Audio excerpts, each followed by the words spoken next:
My name is Margaret Hale, and I suppose I've reached that age where memories weigh heavier than the present. Some nights when the house is quiet and the clock ticks just loud enough to remind me I'm still here, I find myself going back to the years I thought were perfect. Maybe that's what happens when you grow old. You stop trying to outrun the past and instead you sit with it. You try to understand it. I used to live in a small American town that felt like a picture on a postcard. Neat lawns, waving neighbors, summers filled with lemonade stands and fireworks. Back then I had a husband everyone admired. Richard Hale, the man everyone wanted to be. He was charming, polite, the kind who always held the door for strangers and brought flowers home for me. Just because. I believed I had it all. We had 3 children, Ethan, our eldest, serious and thoughtful, Samuel, the middle one, full of mischief and laughter, and our youngest, Grace, my little angel who used to crawl into bed with me every morning just to say she loved me. Richard's younger sister, Anna, lived with us too. She'd lost her parents early, and we became her home. She was gentle, sweet, and never wanted to trouble anyone. Our life looked perfect. Richard had a good job managing a construction company. I stayed home, took care of the kids, cooked dinner, and made sure the house felt warm and happy. Sundays were family days, church in the morning, pancakes for breakfast, and board games at night. I thought those were the happiest days of my life. But sometimes when something looks perfect from the outside, it's because someone is working very hard to keep it that way. Looking back, I can see signs I missed. Ethan used to go quiet whenever Richard came into the room. Samuel's laughter, once so loud, would suddenly stop if his father called his name. Grace sometimes hid behind my skirt when Richard tried to hug her, and I would gently scold her, saying, "Sweetheart, don't be shy. Daddy loves you." Richard would smile at me, his hand warm on my shoulder, and everything would feel normal again. But maybe normal isn't always safe. At the time I thought Richard was strict but loving. He wanted the kids to do well in school, to speak respectfully, to keep the house tidy. And when he raised his voice, he'd always soften it afterward. "You know how much I love you," he'd say to them, "but you must learn." He never spoke to me harshly, not once. In my eyes, that meant he must have been a good father. And I loved him. God, I loved him. When I was younger, I thought love meant trust. That if someone loves you deeply, they'd never lie to you. I was so wrong. One evening, I think it was in early autumn, the air smelled like wood smoke, and the sky was painted gold and gray. Ethan was 13 then. He came home late from school, quiet, shoulders slumped. I asked him how his day was, and he just said, "Fine," without looking up. When Richard came in later that night, I noticed Ethan flinch ever so slightly. It was small, so small that I almost convinced myself I hadn't seen it. As weeks went by, I noticed little things. Samuel stopped sitting near his father during dinner. Grace started having nightmares, waking up crying for no reason she could explain. Anna, who used to hum while washing dishes, began avoiding Richard, always finding some excuse to stay outside when he was around. And Richard, he stayed the same. Kind, attentive, affectionate with me. Sometimes I'd catch him watching me with his tender smile, and I'd feel guilty for even thinking something might be wrong. But a mother always feels it, when her children's smiles start to fade, when laughter turns forced. I asked Ethan once, "Honey, is something bothering you?" He shook his head, eyes down. "No, Mom. Everything's fine." I believed him. Maybe because I wanted to. Maybe because believing otherwise meant facing something I wasn't ready for. Then one night, when the air outside howled with wind and the rain beat against the windows, Ethan came to my room. He looked pale, frightened. He stood there, trembling like he'd been holding something in for too long. "Mom," he whispered. "Can I talk to you?" I remember putting my book down, smiling. "Of course, sweetheart. What is it?" His voice cracked when he spoke. "It's about Dad." That one sentence, just 5 words, changed everything. I felt my stomach twist. "What about him?" I asked, but he hesitated. Tears welled up in his eyes. "He told us not to tell you," he said quietly. "He said you'd hate us if we did." My heart pounded. "Tell me what, Ethan?" He looked at the door, as if afraid Richard might appear. "Please, Mom. Don't tell him I told you. Please." I nodded. "I promised." And then Ethan told me things that broke my heart. He didn't say much. He was scared, his voice shaking, but it was enough. Enough for me to know something was terribly wrong. He spoke about fear, about being hurt, about his sister crying, about how Aunt Anna always told them to be brave and keep quiet so I wouldn't be sad. At first I couldn't breathe. I remember sitting there, frozen, my whole world collapsing in silence. Richard, the man who held my hand every morning, who kissed me before work, who told me I was his everything, had been hiding a monster behind his smile. That night I didn't sleep. I sat on the couch staring into the dark, trying to understand how love could lie to me so completely. By morning I still didn't believe it. Not fully. Love does strange things. It makes you blind. It makes you excuse what shouldn't be excused. So I told myself that maybe Ethan misunderstood. Maybe Richard was just strict. Maybe it wasn't what it sounded like. But deep down, a small part of me knew. And that part of me wouldn't let me rest. So I began to watch. Quietly. Closely. And slowly, the truth began to show itself. After Ethan came to me that night, the world looked the same but felt completely different. Every sound in the house seemed sharper. The creak of the hallway floorboards, the soft closing of a door, even Richard's footsteps in the kitchen before sunrise. I used to think that sound meant safety. Now it made my heart race. I didn't say a word to anyone. Not to Ethan, not to Anna, not even to my reflection. I just started watching. First it was small things. Richard's smile when he walked through the door was still the same, but his eyes, those blue eyes that once looked so kind, didn't always match the smile. Sometimes they were cold, distant, like the warmth had been switched off when he thought no one noticed.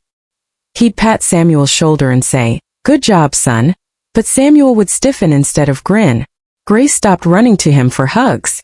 When he tried to pull her close, she'd look at me first, as if asking permission. It broke me, seeing that tiny flicker of fear in her eyes. One afternoon I pretended to forget my purse before heading to the grocery store. I stepped back into the house quietly. The boys were in the living room doing homework. Richard stood in the doorway talking to them. His tone was calm, but there was something hard underneath it. I couldn't make out every word, but I heard him say, "You know the rules. You keep your mother happy. You don't make her worry." The boys nodded quickly, and Richard turned just in time to see me. Instantly the smile came back, the loving husband's smile. "Forgot something, sweetheart?" he asked. I nodded, grabbed my purse, and left again. Heart pounding so loud it felt like thunder in my ears. That night, when he kissed my cheek, I felt a chill. For the first time, I realized I didn't know who this man beside me really was. Days passed like that, me watching, pretending, piecing together small moments. Anna started to avoid family dinners altogether. She told me she had headaches, that she needed rest. But I saw the dark circles under her eyes and the way her hands shook when Richard called her name.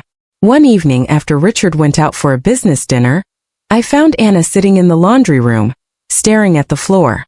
I asked if she was all right. She looked up, startled, and for a second I saw something: fear, sorrow, guilt, all mixed together. "I'm fine," she said quickly. "Just tired." I reached for her hand. "Anna, if something's wrong, you can tell me." Her eyes filled with tears, but she didn't speak. She just whispered, "It's not your fault, Margaret." Then she stood up and left. I sat there alone for a long time, those words echoing in my head. Not your fault. What did that mean? The more I tried to ignore it, the louder it became. I started noticing how Richard's moods changed when he thought I wasn't watching. The smallest mistake set him off. A cup left on the table, a toy on the floor. And then within seconds he'd compose himself, put on that gentle tone, and come to me with a smile. "Kids will be kids," he'd say, pouring me a cup of tea as if nothing had happened. One night I couldn't sleep. I heard whispers from down the hall, Ethan's room. I crept closer. The door was cracked open, and I saw Anna sitting on the edge of his bed, speaking softly. "It's going to be okay," she was saying. "You did the right thing." Ethan's voice was low. He said if I talk again.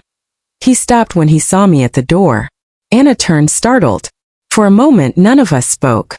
Then she stood up, trying to smile. "We were just talking," she said. I nodded slowly, but inside something shifted. I couldn't live in guesses anymore. The next morning I watched Richard pack his briefcase. "You're quiet today," he said, glancing at me. "Just tired," I replied, echoing Anna's lie. He kissed my forehead and left. As soon as his car disappeared down the road, I called the school and told them the children wouldn't be coming in. Then I gathered them and Anna in the living room. "I need you all to tell me the truth," I said. My voice trembled, but I kept it steady enough. "Whatever it is, I can take it. But I can't fix what I don't know." They exchanged looks, frightened ones, and for a moment no one spoke. Then Anna took a deep breath and said quietly, "He made us promise not to tell you." That was the moment I knew Ethan's story was real. After that morning, the air in the house changed. It was heavy, like the walls themselves were holding their breath. I tried to keep life looking normal. Cooked breakfast, folded laundry, smiled when Richard came home, but every gesture felt rehearsed. Inside, I was listening to everything, watching everything. I started keeping a small notebook in my apron pocket, pretending it was for recipes. In it, I wrote tiny things I noticed. The times Richard came home early, the moments the children went quiet, when Anna's hands trembled. I told myself it was just so I wouldn't forget details, but deep down I knew I was collecting proof. One afternoon I told Richard the first wanted to help with the household accounts. He looked surprised but pleased. "You've never been interested in numbers," he said, handing over a folder. Inside were bills, payslips, receipts, and tucked among them, notes written in his sharp, neat handwriting. They weren't violent or threatening, but the tone chilled me. Short messages to the children reminding them to behave, to keep the family's good name, to remember what we talked about. Each one signed simply Dad. I couldn't understand why he'd write notes like that instead of just speaking to them. Later that evening, I asked Ethan casually if his father ever left him messages. He went pale, shook his head too quickly, and left the room. That told me more than words could. At night, when Richard slept, I would walk through the house. I'd pause outside each child's door, listening to their breathing, reassuring myself that they were safe. Sometimes I caught sight of myself in the hallway mirror, a woman in her 40s, hair tangled, eyes wide with doubt, and I hardly recognized her. One weekend Richard said he had to visit a work site. I kissed him goodbye and waited until his truck was gone, then sat Anna down in the kitchen. "I know he's not the man I thought he was," I said quietly. "I need to understand how long it's been like this." She stared at the table, twisting a napkin in her hands. "Since before Grace was born," she whispered. "He made the boys promise not to tell. He said it was for your own good." I felt something inside me break. Not loudly, but like a rope fraying under weight. I reached across the table, held her hands and said, "No more secrets. Not from me. I can't help you if you hide." The rest of that day I spent looking through corners of the house I'd never questioned before. Old drawers, Richard's study, the attic trunk. I found letters from employees, complaints that never reached his company, receipts for gifts I never received. All small pieces, but together they painted a man I didn't know. That night, when Richard came home, I forced myself to act normal. He sat beside me on the couch talking about his day, and I nodded, smiling when he expected it. But for the first time I noticed how every story he told placed him at the center. The hero, the victim, the one in control. As he spoke, I looked at his hands resting on his knees, hands that had once built the crib for our first child, that now made my heart tremble. I thought of Ethan's fear, Anna's silence, Grace's nightmares, and I realized that love without truth isn't love at all. It's illusion. I decided then that I needed someone outside the house to know. The next morning, while Richard was at work, I walked to the local pastor's office. My hands shook the entire time. I didn't tell him everything. Just that something felt wrong, that I was scared for my family. He listened quietly and gave me the card of a social counselor, someone who could help me talk through what I'd seen. I took the card, thanked him, and left. It was a small step, but for me it felt like crossing a line I could never return from. When I got home, Richard was already there. He was sitting at the table, smiling, but there was tension in his voice. "I stopped by the church today," he said. "They told me you'd been there. Everything all right?" My heart stopped for a moment, but I smiled, pretending calm. "Just needed to drop off a donation," I said. He nodded slowly, eyes searching mine. For the rest of that evening he was quieter than usual, and I could tell he was watching me just as I was watching him. Two people living in the same house, both pretending, both waiting. That night I locked the bedroom door for the first time in our marriage. For the next few weeks the house felt like a stage. Every smile, every word, every step I took was part of an act I never auditioned for. I became the perfect wife again. laughing at Richard's jokes, fixing his favorite meals, keeping the house spotless. But behind every motion was one purpose: to learn the truth and to keep my children safe until I could. I began noticing the smallest details: how the children froze when Richard cleared his throat, how Anna always seemed to find excuses to leave the room when he entered. Grace, my youngest, clung to me a little tighter each night, whispering, "Can you stay until I fall asleep?" I always said yes, though I'd lie awake afterward, listening to every creak in the hallway. One afternoon when Richard was at work and the kids were at school, I went into his study again. I told myself I was only cleaning, but I knew better. Inside the bottom drawer of his desk, beneath old business ledgers and photographs, I found a small black notebook. My hands trembled as I opened it. It wasn't a diary. It was a record, pages of notes about discipline, respect, obedience. The words were cold, methodical. Ethan needs stricter boundaries. Anna must learn to stay quiet. Grace still too attached to her mother. It read like a manual written by a stranger. I felt sick. My knees gave out and I sat on the floor, clutching the book to my chest. For the first time, I didn't try to deny it. I whispered to the empty room, "My God, what have you done?" That evening, Ethan came home late. I met him in the kitchen, trying to keep my voice steady. "We can't go on like this," I said softly. I found his notebook. His eyes widened, then filled with tears. "I told you he wasn't the same when you weren't around," he said. "We thought you'd hate us if we told." "Hate you?" I shook my head. "You're the only reason I'm still standing." For the next few weeks, the house felt like a stage. Every smile, every word, every step I took was part of an act I never auditioned for. I became the perfect wife again. Laughing at Richard's jokes, fixing his favorite meals, keeping the house spotless.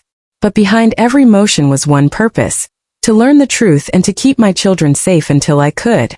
I began noticing the smallest details: how the children froze when Richard cleared his throat, how Anna always seemed to find excuses to leave the room when he entered.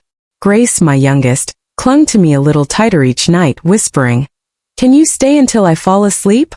I always said yes, though I'd lie awake afterward, listening to every creak in the hallway.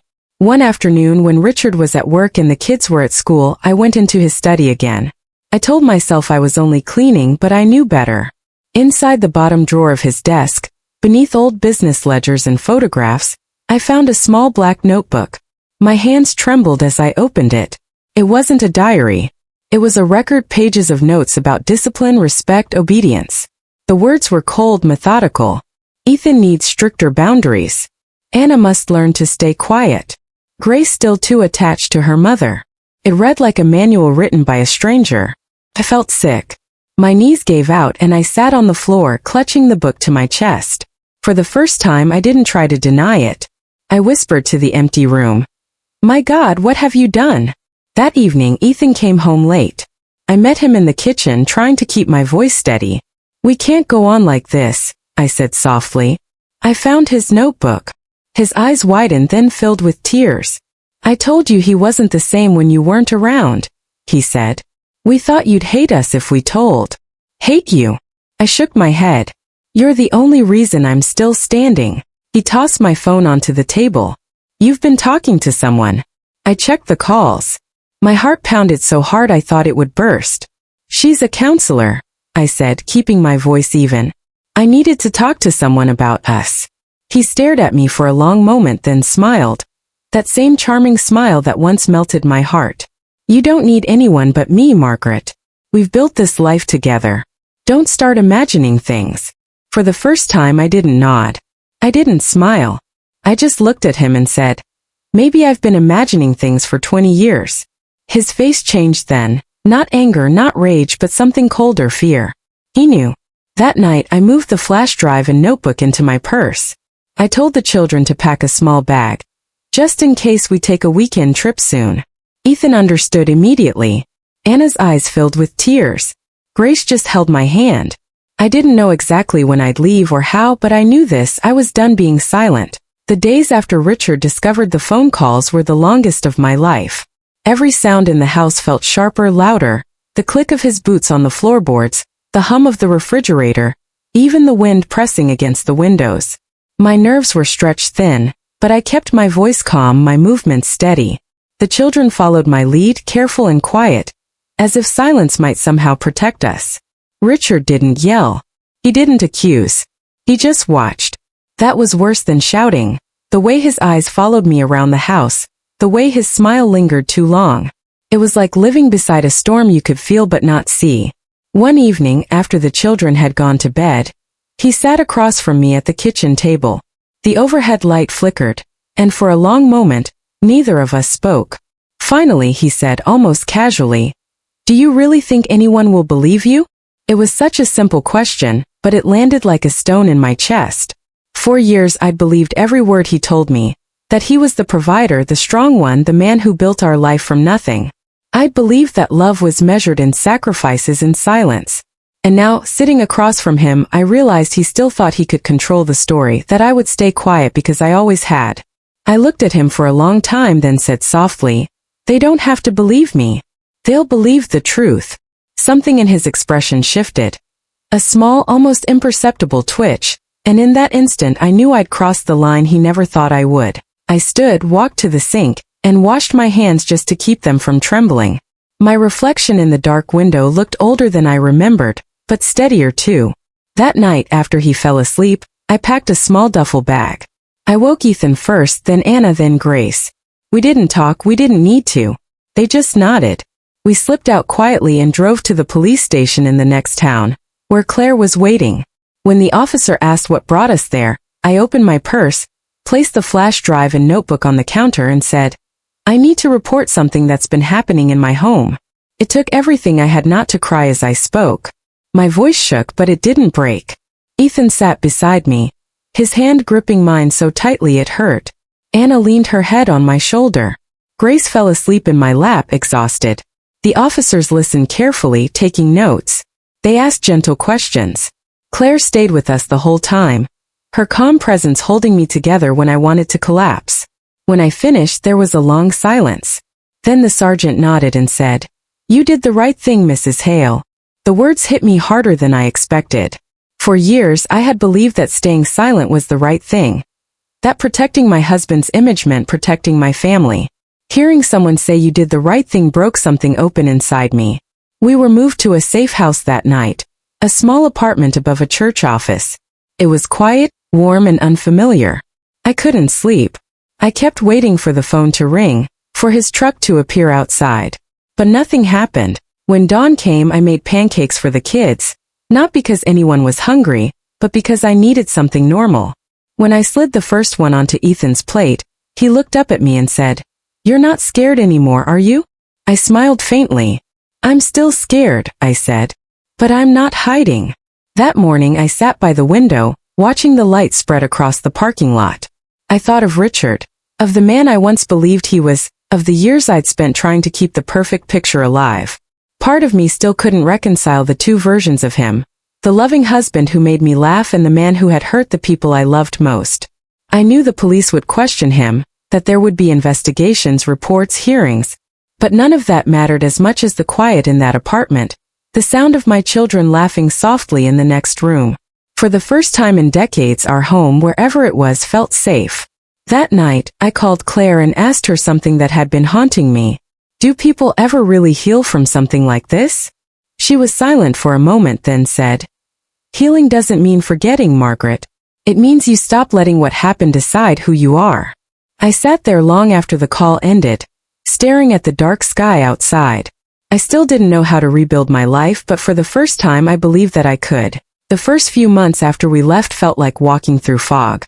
Every morning I woke expecting to hear Richard's voice calling from the hallway, or the sound of his truck in the driveway. It took time for my mind to understand that the quiet meant safety, not danger. The church apartment became our little world. I found work first at a small thrift store downtown, sorting donated clothes. The smell of fabric and detergent stayed in my hands, but the rhythm of folding and tagging steadied me. I learned to breathe again there.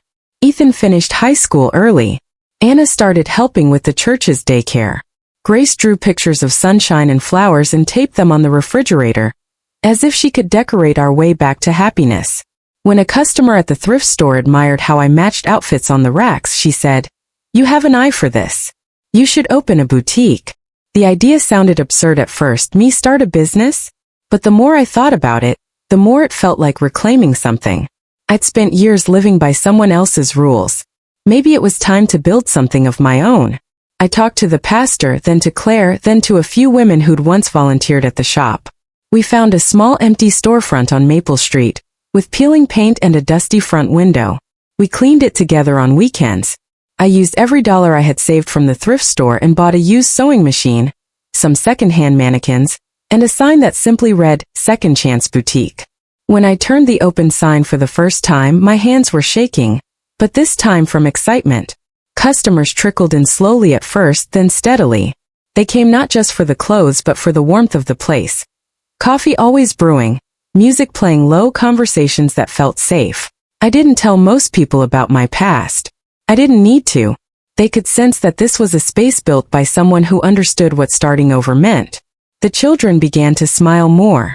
Ethan studied business at the community college to help me with the shop. Anna designed our logo. Grace loved arranging scarves in the window display. We were healing one ordinary day at a time. Years passed before I heard Richard's name again. The case had long closed, and we'd been granted protection orders. Then one afternoon a letter arrived. No return address, just my name in handwriting I could never forget. Inside was a single line. I hope you found peace. I sat with the letter for a long time. I didn't cry. I didn't rage. I just whispered, I have. Then I folded it once and placed it in a drawer I rarely open. Some things don't need answers, they just need to end. Now, when customers ask how I started my boutique, I tell them the truth, or at least part of it. It began when I finally learned what strength really is. I say, sometimes it's leaving. Sometimes it's rebuilding. Every evening after closing up, I lock the door, turn off the lights, and walk home beneath the street lamps. The air smells of rain and fabric softener and something else, freedom maybe. And sometimes when I see families walking together, I feel a quiet ache. I still can't fully hate the man I once loved. But I've learned that forgiveness isn't forgetting. It's choosing peace over bitterness. So I keep moving forward. The shop grows. My children thrive. The nights are calm. And though a part of me will always wonder how I missed what was right in front of me, a larger part is grateful that I finally opened my eyes. Because in the end, this story isn't about what was taken from me. It's about what I built after.